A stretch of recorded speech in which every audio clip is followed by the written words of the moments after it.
संगीत। रामपुर गांव में एक विनोद नाम का गरीब मटन वाला रहा करता था। वो बहुत ज्यादा गरीब था, जिस वजह से मटन बेचकर गुजारा करता था, पर उसका मटन ज्यादा बिक नहीं पाता था, जिस वजह से वो बहुत ज्यादा दुखी रहता था। एक दिन की बात है, जब वो मटन बेचकर आया तो उसकी पत्नी नीलम ने उससे कहा, अजी, मैं आपका कब से इंतजार कर रही थी, आप इतनी देर से क्यों आए? अरे भाग्यवान, क्या बताऊं, आजकल मटन बिकता ही नहीं है, इसलिए देर रात तक बेचना पड़ता है उसे, फिर भी थोड़ा रह ही जाता है।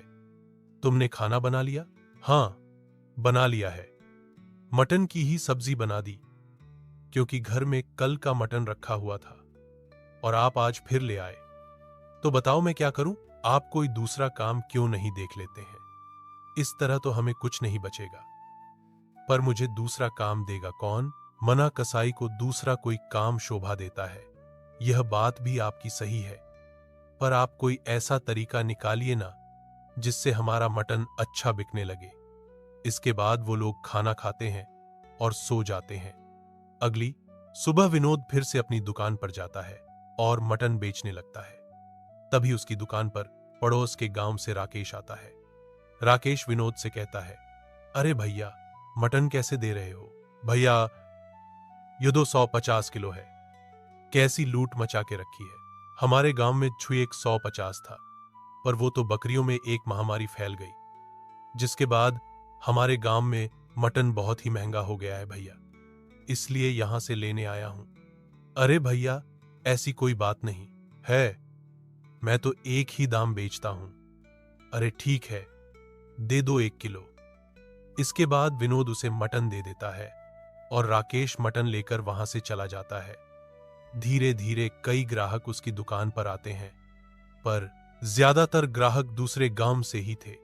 यह देखकर विनोद को थोड़ी हैरानी है, पर उसे खुशी इस बात की थी कि आज उसका सारा मटन बिक गया। यह देखकर वो अपने आप से कहता है, अरे वाह, आज तो लगता है भगवान ने मेरी सुन ली। आज तो काफी अच्छी दुकानदारी हुई है। इसी तरह रोजाना मटन बिक जाया करें तो मुझे दुखी होने की जरूरत ही नहीं है। इसके बाद वो घर आ जाता है। घर आने पर नीलम देखती है कि आज मटन बचा ही नहीं था। भाग्यवान, आज तो बहुत ही अच्छी बिक्री हुई है, क्योंकि पड़ोस के गांव में बकरियों में बीमारी फैल गई है। कैसी बीमारी और आपको किसने बताया? अरे मेरी दुकान पर आज ज्यादातर पड़ोस के गांव से ही लोग आए थे और उन्होंने ही बताया। यह तो बहुत बुरा हुआ उन जानवरों के साथ। अच्छा चलिए, आज तो आपका दिन अच्छा गया ना। धीरे धीरे समय गुजर रहा था। विनोद की लगी थी। वहीं दूसरे गांव हरिपुर में जानवरों में बीमारी फैलती ही जा रही थी, जिस वजह से सभी लोग अपने जानवरों को बेचने में लगे हुए थे, क्योंकि कोई नहीं चाहता था कि उन्हें नुकसान हो। इस वजह से वह सस्ते से सस्ते दाम में अपने जानवरों को बेच रहे थे। जब यह बात विनोद को पता लगी तो वह भी पड़ोस के गांव में गया और गांव में पहुंचने के बाद दुकान अच्छी चलने उसने देखा सभी लोग अपने जानवरों को बेचने में लगे हुए थे। वो एक आदमी के पास जाता है और उससे पूछता है, भैया, यह बकरियां किस दाम की हैं? अरे भैया, सस्ते दाम में ले जाओ, मुझे तो बस उन्हें निकालना है, पर इनमें कोई बीमारियां तो नहीं है। हाँ, इनमें कुछ बकरियां बीमार हैं, पर कुछ बकरियां सही है बिल्कुल, इसलिए सस्ते से सस्ते दाम में दे दूंगा। यह सुनकर विनोद के मन में लालच आ जाता है और वह उन बकरियों को खरीद लेता है, जिसके बाद वो उन सभी का मटन तैयार कर देता है और अपने आप से कहता है, मैं सभी मटन को मिला देता हूं, इससे किसी को भी नहीं पता लगेगा कि कौन सा खराब है और कौन सा सही। और यह कहकर वो अपनी दुकान पर उस मटन को बेचने लगता है और उसने मटन के दामों को घटाकर 100 कर दिया था।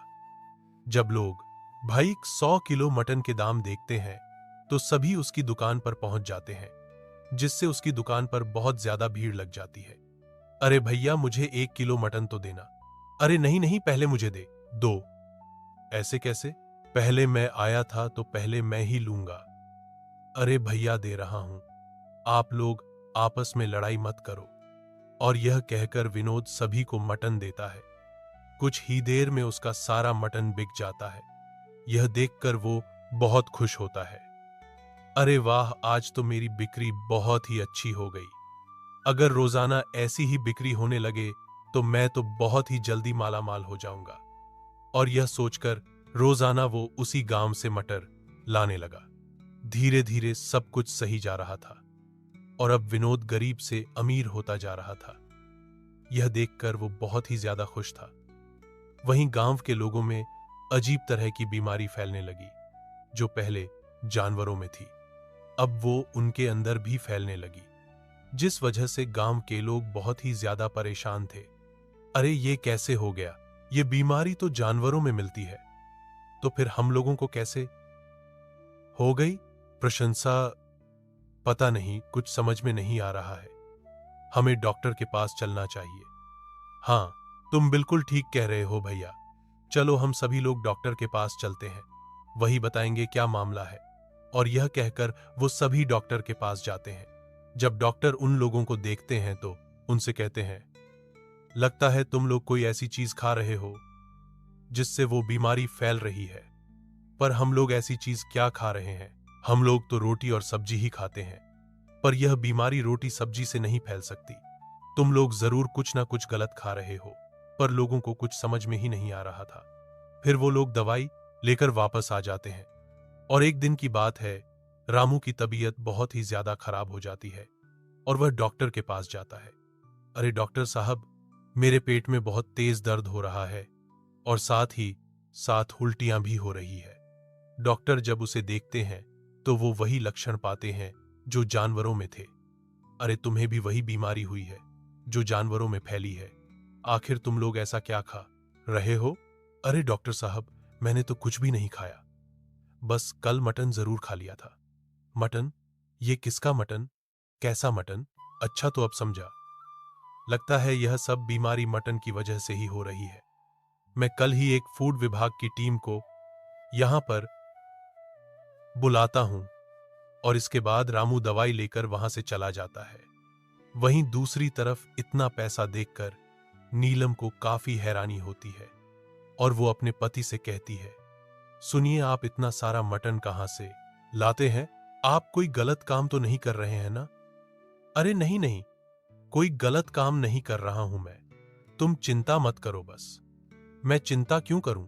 पर आप देखे रहना, अगर आप कोई गलत काम करेंगे तो भगवान सब देख रहा है। अरे जब मैं कह रहा हूं मैं कोई गलत काम नहीं कर रहा हूं तो तुम क्यों परेशान हो रही हो? तुम्हें तो खुश होना चाहिए कि हम अमीर हो गए हैं। अमीर? हाँ, मैं बहुत खुश हूं, पर मैं यह नहीं चाहती हूं कि यह खुशियां किसी बुरी चीज से आए। यह सुनकर विनोद काफी परेशान हो जाता है, पर वो नीलम की बातों पर ज्यादा गौर नहीं करता। अगले दिन जब विनोद अपनी दुकान पर बैठा रहता है, तभी वहां पर फूड विभाग के अफसर सुरेश आते हैं और वह विनोद से कहते हैं, क्या तुम्हारा नाम ही विनोद है? साहब, मेरा नाम ही विनोद है।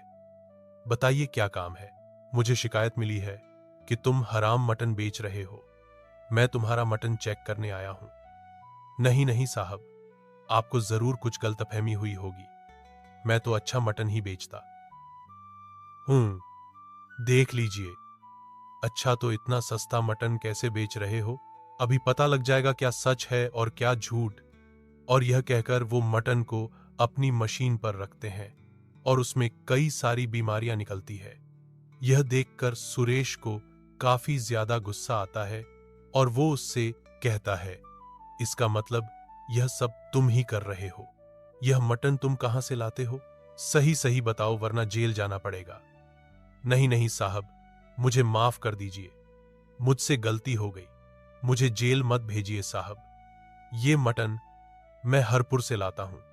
क्या? हरिपुर में तो जानवरों में बीमारी फैली हुई है। इसका मतलब तुम बीमार जानवरों को मटन खिला रहे हो, इसीलिए लोग बीमार पड़ रहे हैं। तुम ये सब क्यों कर रहे थे? क्या तुम्हें पता नहीं है, इससे लोगों की जान भी जा सकती है। मुझे माफ कर दीजिए साहब, मैं लालच में आ गया था। मैं अंधा हो गया था। मैंने सोचा इससे मैं अमीर हो जाऊंगा। अच्छा, तो अमीर होने के लिए तुमने यह सब किया। अब मैं बताऊंगा कैसे होते हैं अमीर।